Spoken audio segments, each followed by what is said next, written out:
Sora aini chingkuta Nyi asal nang pepishonga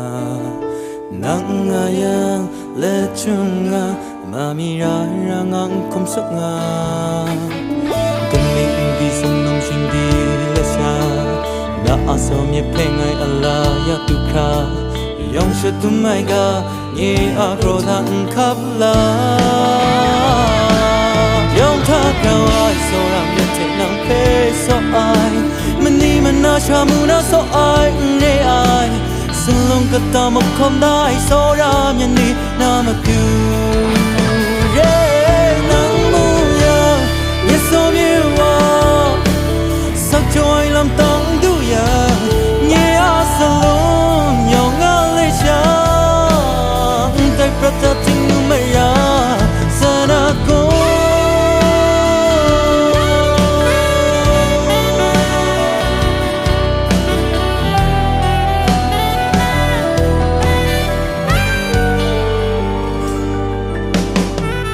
Sora aini chingkuta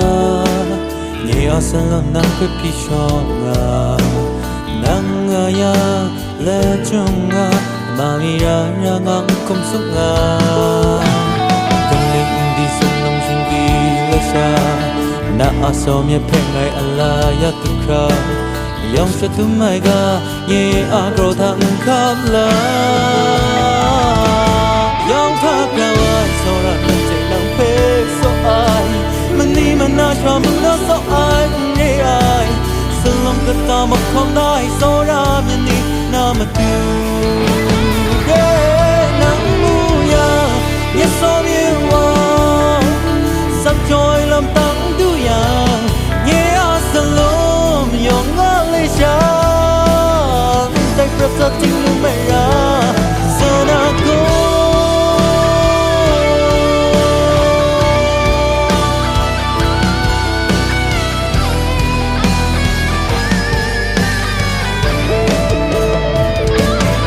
Takawai soram yate nang peso ai Mani manashamu na so ai ne ai